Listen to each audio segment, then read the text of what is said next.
പ്രിയപ്പെട്ട അധ്യാപകരെ, വിദ്യാർത്ഥികളെ, 2024-25 അക്കാദമിക വർഷത്തിലെ സോഷ്യൽ സയൻസ് ശ്രമിച്ചുകൊണ്ടിരിക്കുന്നത്.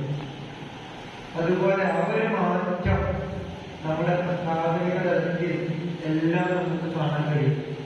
1-2 A+ തുടങ്ങി 163 പേർക്ക് ഇപ്രാവശ്യം A+ നേടിക്കൊടുത്തു.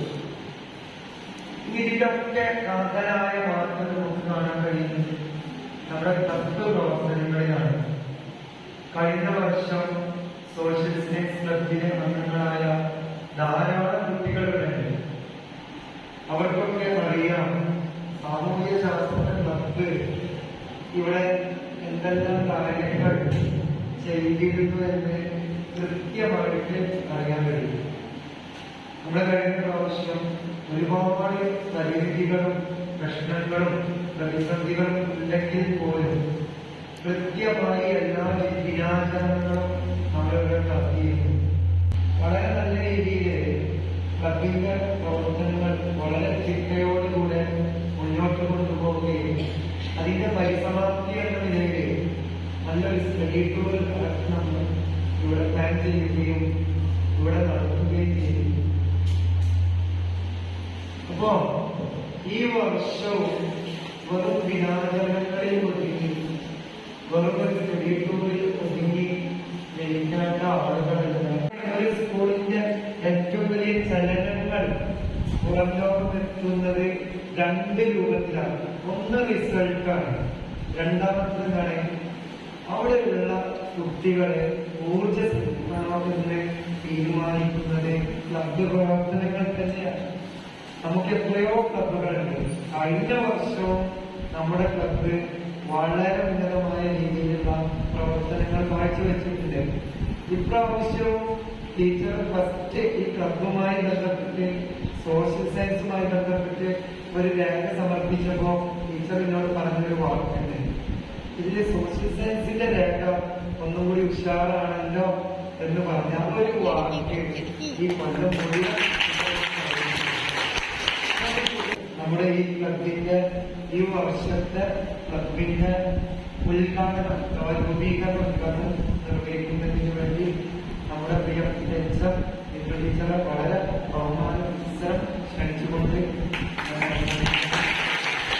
കുട്ടികളെ, അതേപോലെ തന്നെ സോഷ്യൽ സയൻസ് കൈകാര്യം ചെയ്യുന്ന നമ്മുടെ സ്കൂളിലെ അധ്യാപകരെ നല്ലൊരു ദിവസമായി തോന്നുന്നു.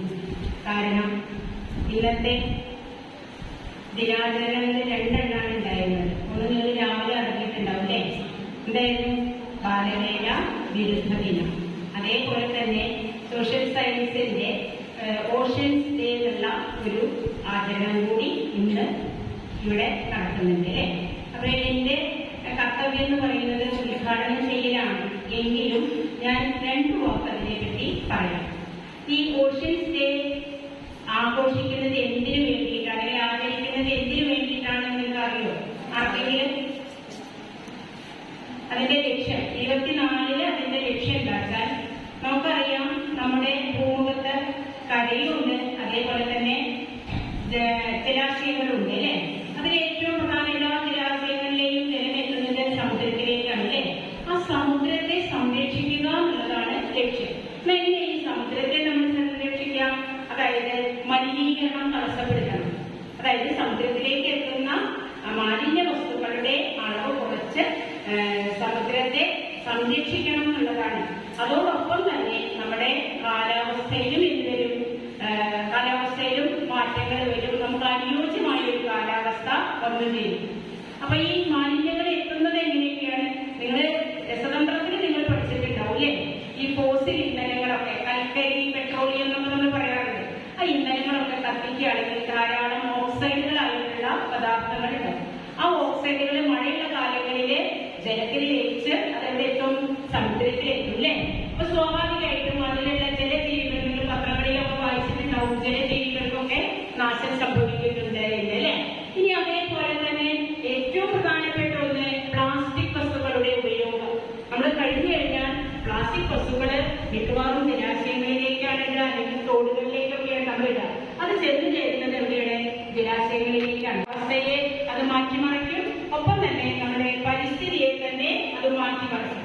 അപ്പൊ അതുകൊണ്ട് ഇത്തരം വസ്തുക്കളുടെ ഉപയോഗം, അല്ലെങ്കിൽ ഇത്തരം വസ്തുക്കളെ നമ്മൾ ഉപയോഗിക്കുമ്പോൾ അവരെ നശിപ്പിക്കുന്നതിനുള്ള രീതി നമ്മൾ കണ്ടെത്തി അതിലൂടെ വേണം ആ വസ്തുക്കളെ നമുക്ക് ഹാനികരമായ വസ്തുക്കളൊക്കെ നശിപ്പിക്കേണ്ടത്. അപ്പോ സമുദ്രത്തെ സംരക്ഷിക്കുക എന്നുള്ള ലക്ഷ്യത്തോടു കൂടിയാണ് നമ്മളെല്ലാവരും ഓഷൻസ് ഡേ ആചരിക്കുന്നത്. ഇനി ഇതിൽ കൂടുതലായിട്ടുള്ള കാര്യങ്ങളൊക്കെ നിങ്ങളുടെ സോഷ്യൽ സയൻസ് അധ്യാപകരെ നിങ്ങൾക്ക് പറഞ്ഞു തരും. ഒപ്പം തന്നെ ഈ ഒരു 24-25 വർഷത്തെ സോഷ്യൽ സയൻസ് ക്ലബ് അംഗങ്ങളുടെ ഓഷൻസ് ഡേ എന്നുള്ള ദിനാചരണം ഔദ്യോഗികമായി ഉദ്ഘാടനം ചെയ്തതായി അറിയിക്കുന്നു. സബ്ജക്റ്റിൽ പഠിക്കുന്നില്ല. നിങ്ങൾ തൊട്ടപ്പുറത്തെ ഒരാളെ മനസ്സിലാക്കാൻ നിങ്ങൾക്ക് ഏറ്റവും നല്ല ക്വാളിറ്റി ഒരു മൈൻഡ് ഉണ്ട് എന്നുള്ളതാണ് നിങ്ങളവിടെ എത്തിച്ചിട്ടുള്ളത്. ഓക്കെ, ഒരുപാട് സംസാരിക്കാനൊന്നും നിങ്ങളില്ല, കാരണം അത്തരത്തിലൊരു പേര് ചെയ്തത്. എങ്കിലും വളരെ സന്തോഷമുണ്ട്. ഇങ്ങനെ എനർജറ്റിക് ആയിട്ടുള്ള ഒരു കൂട്ടം ആളുകൾ സോഷ്യൽ സയൻസ് എന്ന് പറഞ്ഞ സബ്ജക്റ്റിനെ ഡെവലപ്പ് ചെയ്യാൻ കൂടെ ഉണ്ട് എന്നറിഞ്ഞാൽ നമുക്കൊരു ഓൺലൈൻ പ്ലാറ്റ്ഫോം കൂടി ഉണ്ടാവും. വാട്സാപ്പിലൂടെയാണ് നമുക്കൊരു ഓൺലൈൻ ഗ്രൂപ്പ് ക്രിയേറ്റ് ചെയ്യുന്നുണ്ട്. നിലവിലെ സോഷ്യൽ സയൻസിന്റെ ഗ്രൂപ്പ് ഉള്ളതുപോലെ തന്നെ ഈ വർഷം ഗ്രൂപ്പ് ക്രിയേറ്റ് ചെയ്യും.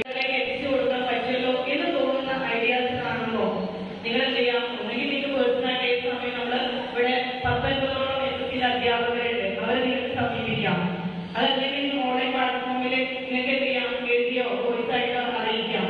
ഏറ്റവും നല്ലത് നമ്മുടെ ക്ലബ് കാര്യങ്ങൾ ഏറ്റവും നമ്മുടെ സ്കൂളിലെ പ്രവർത്തനങ്ങളെ ഏറ്റവും ഡിജിറ്റലായിട്ട് ചെയ്ത് കൊണ്ടുപോകുന്ന അധ്യാപകർ കൂടിയാണ് ആസിസ്റ്റർ. കാര്യങ്ങളെ അത്തരത്തിൽ കൊണ്ടുപോകുന്ന ഒരു ക്ലബ് കൺവീനർ നമുക്കുണ്ട് എന്നുള്ളത് തന്നെ നമ്മുടെ ഏറ്റവും വലിയ അഭിമാനമാണ്. അതിനെ ഏറ്റവും നല്ല രീതിയിൽ യൂട്ടിലൈസ് ചെയ്യാൻ നിങ്ങളുടെ ഐഡിയ കൊണ്ട് നമുക്ക് കഴിയണം എന്നതാണ്. 2024-25 സോഷ്യൽ സയൻസ് ക്ലബ് എന്ത് ചെയ്തു എന്നുള്ളതിനെ നല്ലൊരു പാദമുദ്ര പതിപ്പിക്കാൻ നമുക്ക് ഓരോരുത്തർക്കും കഴിയണം. അത് അവർ ചെയ്യുന്നതാണ്. ഞാൻ 10th പഠിക്കുന്നത് ചേർന്നതായിരുന്നു. ഈ കാരണം ചരിത്രത്തോട് കൂടുതൽ ചരിത്രമാണല്ലോ, ഹിസ്റ്ററിയാണ്. അപ്പൊ ചരിത്രത്തോട് ഒന്നും കൂടെ നമുക്ക് അടുക്കാൻ പറ്റൊരു ക്ലബ്. ഇതുവരെ പൂർണ്ണമായിട്ടും എക്സ്പ്ലോർ ചെയ്തിട്ടില്ലാത്ത ഒരു സ്ഥലം ഇനിയും ബാക്കിയുണ്ട്. അതൊരു വിജനമായ സ്ഥലമാണ്, ജീവികളുള്ള സ്ഥലം. അതാണ് മഹാസമുദ്രത്തിന്റെ അടിത്തട്ട്.